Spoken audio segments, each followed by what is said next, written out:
नमस्कार, स्वागत है आपका और मैं हूं आपके साथ लता। बड़ी खबर आपको बता रहे हैं, जहां बंगाल के 7वें चरण में भी ममता बनर्जी को लग रहा बड़ा झटका। सुबह से ही खाली दिखाई पड़ रहे टीएमसी के बूथ। 34 सीटों पर टीएमसी दिखाई पड़ रही पूरी तरीके से डिरेल। जहां आपको बता दें 7वें चरण में भी चरम पर दिखाई पड़ रही है टीएमसी की गुंडागर्दी। कहीं सेंट्रल फोर्स तो कहीं पुलिस से उलझते दिखाई पड़ रहे टीएमसी के नेता और कार्यकर्ता। तो जिस तरीके से देश में कोरोना वायरस की दूसरी लहर के बीच आपको बता दें पश्चिम बंगाल विधानसभा चुनाव के 7वें चरण के लिए वोटिंग लगातार जारी है। साथ ही आपको बता दें कि इस चरण में 34 विधानसभा सीटों पर मतदान सुबह से ही किया जा रहा है। लेकिन इसी बीच सबसे ज्यादा गौर करने वाली बात यह है कि 7वें चरण के मतदान में भी ममता बनर्जी यानी कि टीएमसी पार्टी को बड़ा झटका लगता हुआ दिखाई पड़ रहा है। और ऐसा हम इसीलिए कह रहे हैं क्योंकि सुबह से ही आपको बताते चले कि जिस तरीके से बंगाल चुनाव में चरण दर चरण ममता बनर्जी सबके निशाने पर आती हुई दिखाई पड़ रही है, जिसकी बानगी आज एक बार फिर से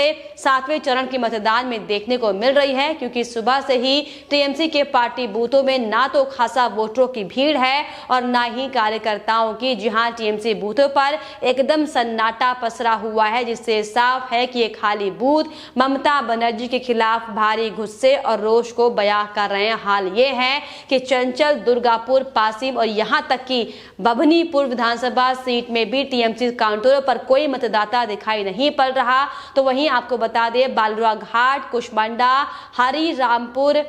नवाग्राम में भी यही स्थिति लगातार बनी हुई है। तो वहीं आपको बता दें कि खाली बूथ को तो छोड़िए, जिस तरीके से 7वें चरण में भी टीएमसी पार्टी की गुंडागर्दी सामने आई है ये वाकई बेहद शर्मनाक है। क्योंकि 7वें चरण की वोटिंग चल रही है और इसी बीच आपको बता दें तृणमूल कांग्रेस के उम्मीदवार कहीं सेंट्रल फोर्स के जवानों से उलझते हुए दिखाई पड़ रहे हैं, तो कहीं आपको बता दें पुलिस से। जिसके बाद टीएमसी की गुंडागर्दी की असल बानगी तब सामने आई जब आपको बता दें कि टीएमसी की ही उम्मीदवार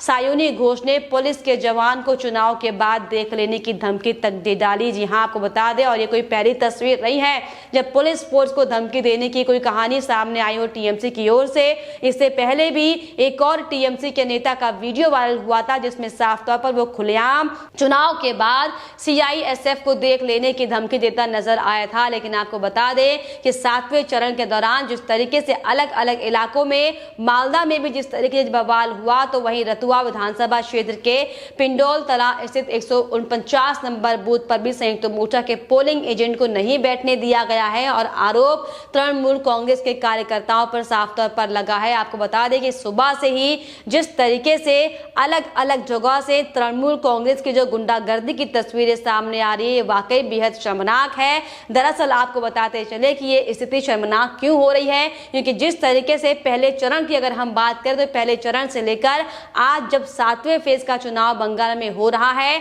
और जिस तरीके से ममता बनर्जी को किरकिरी का सामना करना पड़ रहा है, जिस तरीके से उन्हीं के जो वोटर अब तक थे उन्हें गालियां देते हुए दिखाई पड़ रहे हैं। यही बड़ी वजह है कि आज सुबह से ही जो पोलिंग बूथ है वहां पर जिस तरीके से बीजेपी के पक्ष में शोर सुनाई पड़ रहा है और जो पार्टी टीएमसी पार्टी के जो बूथ है वहां पर सुबह से ही सन्नाटा छाया हुआ है। हालांकि आपको बता दें कि इस चरण में शहर के दक्षिणी हिस्से खासकर पश्चिम बंगाल की मुख्यमंत्री ममता बनर्जी का गढ़ भवानीपुर मुख्य रूप से अहम होने वाला है। क्योंकि जिस तरीके से बनर्जी इस बार नंदीग्राम सीट से चुनावी मैदान में उतरी हैं, लेकिन उन्होंने अपनी पार्टी के वरिष्ठतम नेताओं में शामिल सोवनदेव चट्टोपाध्याय को भवानीपुर की सीट से उम्मीदवार बनाया है। तो वहीं आपको बता दें कि बीजेपी ने अभिनेता से नेता बने रुद्रनील घोष को इस सीट से खड़ा किया है और दोनों के बीच ही आपको बता दें कि कांटे की टक्कर यहां पर देखी जा रही है। और इसी कड़ी में आपको ये भी बताते चले कि दौरान टीएमसी की हार की बौखलाहट भी साफ तौर पर बार बार सामने आई।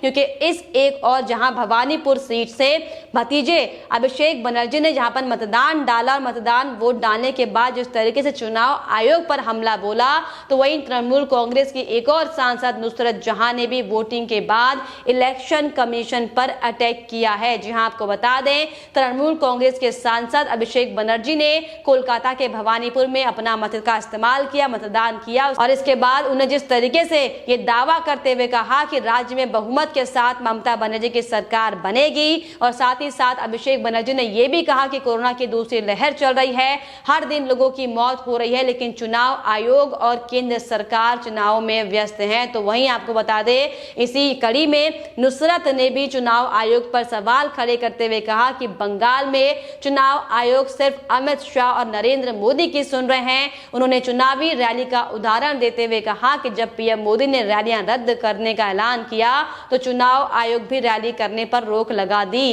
क्या उससे पहले आयोग को कोरोना नहीं दिख रहा था? क्या आयोग उससे पहले सोया हुआ था? तो साफ तौर पर यह दरअसल टीएमसी के नेताओं की बौखलाहट एक के बाद एक सामने आ रही है, क्योंकि आज सुबह से जिस तरीके का मंजर टीएमसी पार्टी के खिलाफ देखा गया, ये साफ तौर पर बड़ा इशारा है कि आज जो भवानीपुर सीट जहां जो कि ममता बनर्जी के लिए बेहद अहम मानी जाती है, हालांकि इससे पहले ये कयास भी लगाए जा रहे थे कि ममता बनर्जी हो सकता है कि 2 सीटों से चुनाव लड़े, जिसमें पहली सीट नंदीग्राम और दूसरी भवानीपुर होगी। लेकिन आपको बताते चले कि जिस तरीके से भवानीपुर सीट पर गुजरातियों का ज्यादा कब्जा है, गुजराती समाज वहां पर ज्यादा रहता है, इसी बड़ी वजह को देखते हुए हालांकि ममता बनर्जी ने घबराकर डरकर वो सीट को छोड़ दिया था। लेकिन अभी आपको बताते चले जो स्थिति लगातार सामने आ रही है, भवानीपुर सीट में भी जो ममता का गढ़ माना जाता है, वहां पर एकदम कोहराम सा टीएमसी के बूथों पर मचा हुआ है, जो कि वाकई बेहद ज्यादा हास्यप्रद स्थिति को बयां करता है टीएमसी पार्टी की ओर से। वहीं आपको बताते चले कि लगातार जो टीएमसी के नेता तमाम तरह की बयानबाजी कर रहे हैं, इसी कड़ी में आपको बता दें कि बीजेपी नेता कैलाश विजयवर्गीय का भी बयान सामने आया। इस दौरान उन्होंने चुटकी लेते हुए कहा कि ममता बनर्जी चुनाव हार रही हैं। नंदीग्राम के चुनाव के पहले उनके बयान कुछ और होते थे, नंदीग्राम के बाद के बयान निराशा करने वाले बयान हैं, क्योंकि उन्हें पता लग गया है कि नंदीग्राम में वो बुरी तरीके से हार चुकी हैं। उनको ये पता लग गया है कि जनता ने उनका असली चेहरा अब पहचान लिया है। तो साफ तौर पर जिस तरीके से टीएमसी की बौखलाहट और हार का डर अब साफ तरीके से दिखाई पड़ रहा है। हालांकि आपको बता दें, ममता दीदी लगातार चुनाव आयोग पर जरूर सवाल खड़े कर रही हो और बार बार झूठे आरोप लगातार लगा रही थी, लेकिन जो तस्वीरें आज अलग अलग पोलिंग बूथों से जो सामने आ रही हैं, उसने ममता बनर्जी के वाकई होश उड़ाकर रख दिए हैं। तो साफ है, अल्पसंख्यकों का तुष्टीकरण ममता बनर्जी को भारी पड़ रहा है, कि जिस तरीके से सीएए रोजगार को लेकर जो लोगों में गुस्सा है, उसकी बानगी साफ तौर पर देखने को मिल रही है। और इसी कड़ी में आपको बताते चले जो अहम सीटें अब तक टीएमसी के लिए मानी जा रही थी, मुर्शिदाबाद की अगर बात करें या फिर मालदा, जो कि बांग्लादेश की सीमाओं से लगे होने के चलते बांग्लादेशी भारी मात्रा में ममता दीदी के वोटर यहां पर थे। लेकिन इस बार आपको बता दें कि उनका भी रुख बदला हुआ दिखाई पड़ रहा है, क्योंकि जिस तरीके से अगर हम पिछले लोकसभा चुनाव की बात करें 2019 की, तो बंगाल में बीजेपी की बड़ी जीत से ममता बनर्जी सदमे में थी, क्योंकि बंगाल में मोदी का जादू चल चुका था और भाजपा की सीटों की संख्या 2 से बढ़कर 18 पहुंच गई थी। तो वही ममता की सीटें 34 से घटकर 22 पर आकर अटक गई थी। और यही बड़ी वजह है कि 2019 के बाद से ही लगातार मोदी मैजिक बंगाल में दिखाई पड़ रहा है, जिसकी बानगी आपको बताते चले कि अब 2021 के विधानसभा चुनाव में पश्चिम बंगाल में साफ तौर पर देखने को मिल रहा है, जो कि वाकई ममता बनर्जी के लिए बेहद डराने वाले और आपको बता दें कि घबराहट वाला ये मौका है। लेकिन जिस तरीके से आपको बताते चले कि लगातार ममता बनर्जी अब तक जो झूठे आरोप लगाते हुए दिखाई पड़ रही थी और सिर्फ वोट बैंक को हासिल करने के लिए, सत्ता में दोबारा काबिज होने के लिए जिस तरीके से ममता बनर्जी ने तमाम हथकंडों का इस्तेमाल किया था, तमाम चुनावी हथकंडों का इस्तेमाल किया था। लेकिन आपको बताते चले कि आज जब लगभग पूरा चुनाव खत्म हो चुका है, 7वें चरण के मतदान की हम बात कर रहे हैं, तो आज भी ममता बनर्जी को यहां पर बड़ा झटका लगा है, जिससे कि अब ये लगभग साफ हो चुका है कि 2 मई के बाद प्रदेश में बीजेपी बम्पर वोटों से अपनी सरकार बनाने जा रही है। और जो पिछले 10 साल से ममता बनर्जी ने प्रदेश को लूटने का जो काम किया था, इसके उसकी बड़ी सजा अब ममता बनर्जी को मिलने वाली है। हालांकि इसका जिक्र आपको बता दें कि ममता बनर्जी के खुद के रणनीति सलाहकार प्रशांत किशोर कई बार कर भी चुके हैं कि अब तक जिस तरीके से 30-35 सालों से बंगाल की जनता के साथ जो पक्षपात हुआ और जिस तरीके से उनके साथ जो तुष्टीकरण का खेला किया गया था, इसकी बानगी, इसका नतीजा ये अब दिखाई पड़ रहा है कि बंगाल में जनता मोदी को भगवान मानती है और उसे लगता है कि अगर पीएम नरेंद्र मोदी के नेतृत्व में पश्चिम बंगाल में बीजेपी सरकार बनाएगी तो प्रदेश में बदलाव होगा, क्योंकि मोदी की पॉपुलैरिटी बोलती है और वही पॉपुलैरिटी बंगाल में उन्होंने देखी। और इसी से घबराकर आपको बता दें कि प्रशांत किशोर ने साफ तौर पर यह कहा था कि बंगाल में ममता बनर्जी को इसका भारी नुकसान होगा, जिसकी बानगी आपको बताते चले कि चरण दर चरण साफ तौर पर देखने को मिल रही है। लेकिन अब जिस तरीके से लगभग पूरे चुनाव की तस्वीर साफ हो चुकी है, क्योंकि हमने आपको पहले चरण से लेकर हर चरण दर चरण की स्थितियां साफ तौर पर बताई थी और वो भी सबूतों के साथ बताई थी कि किस तरीके से जहां पर जो भी